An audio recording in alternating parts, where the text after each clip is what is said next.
بادشاہ کا موڈ اچھا تھا۔ وہ نوجوان وزیر کی طرف مڑا اور مسکرا کر پوچھا، تمہاری زندگی کی سب سے بڑی خواہش کیا ہے؟ وزیر شرما گیا۔ اس نے منہ نیچے کر لیا۔ بادشاہ نے قہقہ لگایا اور بولا، تم گھبراؤ مت، بس اپنی زندگی کی سب سے بڑی خواہش بتاؤ۔ وزیر گھٹنوں کے بل جھکا اور عاجزی سے بولا، حضور آپ دنیا کی خوبصورت ترین سلطنت کے مالک ہیں۔ میں جب بھی یہ سلطنت دیکھتا ہوں تو میرے دل میں خواہش پیدا ہوتی ہے کہ اگر اس کا 10واں حصہ میرے پاس ہوتا تو دنیا کا خوش نصیب ترین شخص ہوتا۔ بادشاہ نے قہقہ لگایا اور بولا، میں اگر تمہیں اپنی آدھی سلطنت دے دوں؟ وزیر نے گھبرا کر دیکھا اور عاجزی سے بولا، بادشاہ سلامت، یہ کیسے ممکن ہے؟ میں اتنا خوش قسمت کیسے ہو سکتا ہوں؟ بادشاہ نے فوراً 2 احکام لکھنے کا حکم دیا۔ پہلے حکم میں اپنی آدھی سلطنت نوجوان کے حوالے کرنے کا فرمان جاری کیا اور دوسرے حکم میں وزیر کا سر قلم کرنے کا تھا۔ وزیر دونوں احکام پر حیران رہ گیا۔ بادشاہ نے احکامات پر مہر لگائی اور وزیر کی آنکھوں میں آنکھیں ڈال کر بولا، تمہارے پاس 30 دن ہیں۔ تمہیں ان دنوں میں صرف 3 سوالات کے جواب تلاش کرنے ہیں۔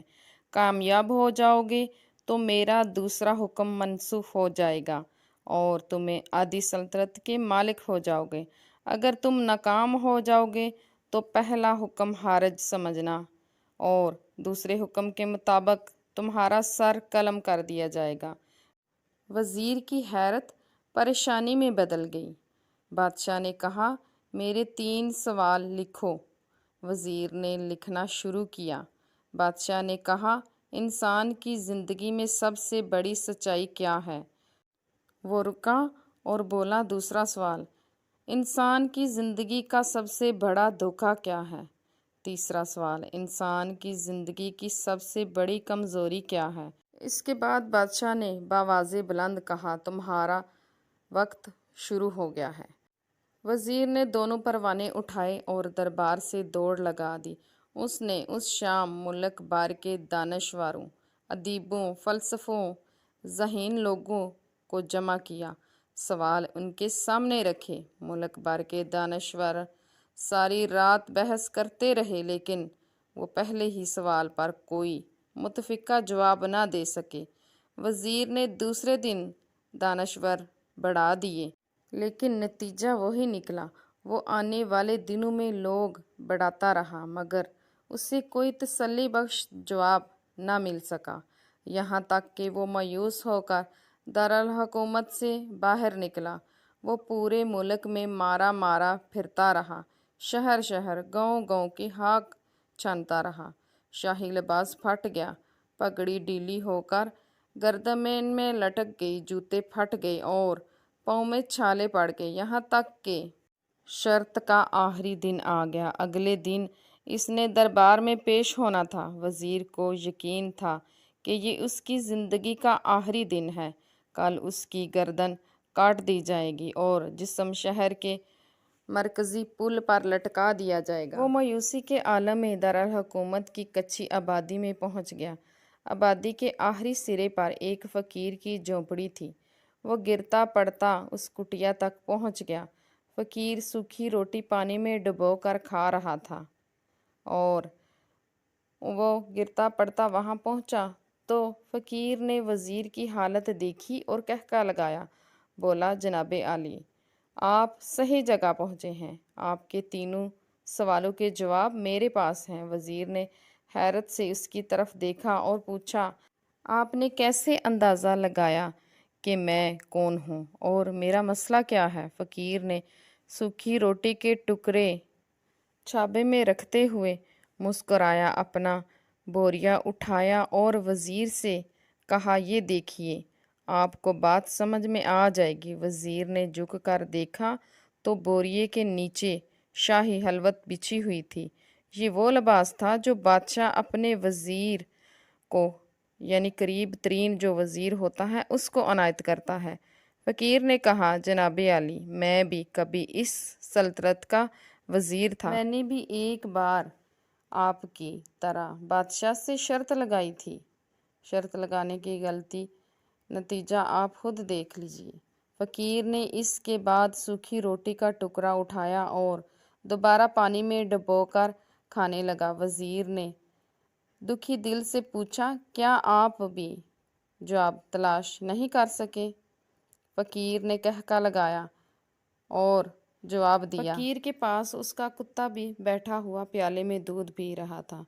فقیر نے جواب دیا، میرا کیس آپ سے تھوڑا مختلف تھا۔ میں نے جواب ڈھونڈ لیے تھے اور بادشاہ کو بتا بھی دیے تھے، لیکن اس کے باوجود آدھی سلطنت کا پروانہ پھاڑ کر بادشاہ سلامت کو دے کر واپس اس کٹیا میں آ کر بیٹھ گیا۔ جب سے میں اور میرا کتا دونوں مطمئن زندگی گزار رہے ہیں۔ وزیر کی حیرت بڑھ گئی، لیکن یہ سابقہ وزیر کی حماقت کے تجزیے کا وقت نہیں تھا، جواب معلوم کرنے کی گھڑی تھی۔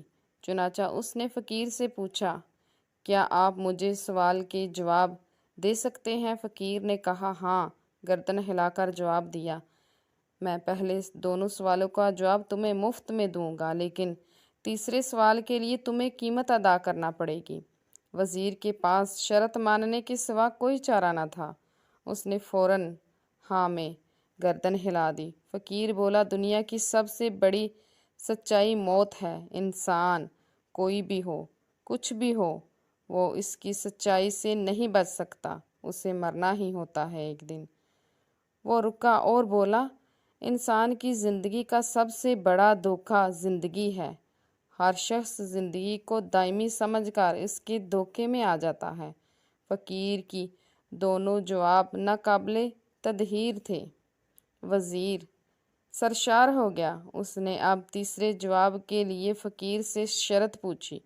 فقیر نے قہقہ لگایا اور کتے کے سامنے دودھ کا پیالہ اٹھا کر وزیر کے ہاتھ میں دیا اور کہا، میں آپ کو تیسرے سوال کا جواب اس وقت تک نہیں دوں گا جب تک آپ یہ دودھ نہیں پیتے۔ وزیر کے ماتھے پر پسینہ آ گیا۔ اس نے نفرت سے پیالہ زمین پر رکھ دیا اور وہ کسی قیمت پر کتے کا جھوٹا دودھ نہیں پینا چاہتا تھا۔ فقیر نے کندھے اچکائے اور کہا، تمہارے پاس اب دو ہی راستے ہیں، تم انکار کر دو تو شاہی جلاد کل تمہارا سر اتار دے گا، یا پھر تم یہ دودھ پی لو اور تمہاری جان بھی بچ جائے گی اور تم آدھی سلطنت کے مالک بھی بن جاؤ گے۔ فیصلہ بہرحال تمہیں کرنا ہے۔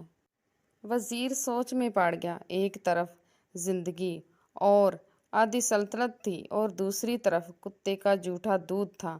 وہ سوچتا رہا یہاں تک کہ جان و مال جیت گیا۔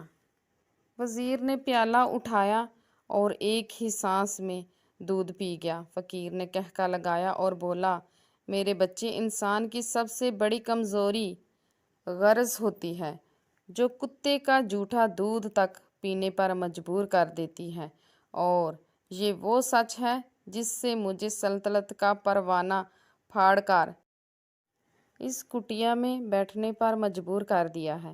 میں جان گیا تھا کہ میں جوں جوں زندگی کے دھوکے میں جاؤں گا، میں موت کی سچائی کو فراموش کرتا جاؤں گا، اور میں موت کو جتنا فراموش کرتا جاؤں گا اتنا ہی غرض کی دلدل میں دستا جاؤں گا، اور مجھے روز اس دلدل میں سانس لینے کے لیے غرض کا غلط دودھ پینا پڑے گا۔ لہٰذا میرا مشورہ ہے کہ زندگی کی ان تینوں حقیقتوں کو جان لو، تمہاری زندگی اچھی گزرے گی۔ وزیر نہایت شرمندگی اور خود ترسی کا تحفہ لے کر فقیر کی کٹیا سے نکلا اور محل کی طرف چل پڑا۔ جوں جوں محل کے قریب پہنچ رہا تھا، اس کے احساس شرمندگی میں اضافہ ہو رہا تھا، اس کے اندر ذلت کا احساس بڑھ رہا تھا۔ وہ اس احساس کے ساتھ محل کے دروازے پر پہنچا۔ اس کے سینے میں خوفناک ٹیس اٹھی اور وہ گھوڑے سے گرا اور لمبی ہچکی لی اور اس کی روح پرواز کر گئی۔ اس کہانی سے ہمیں یہ سبق ملتا ہے کہ ہمیں زندگی کی حقیقت کو جان لینا چاہیے اور اپنی خواہشات پر قابو پانا چاہیے۔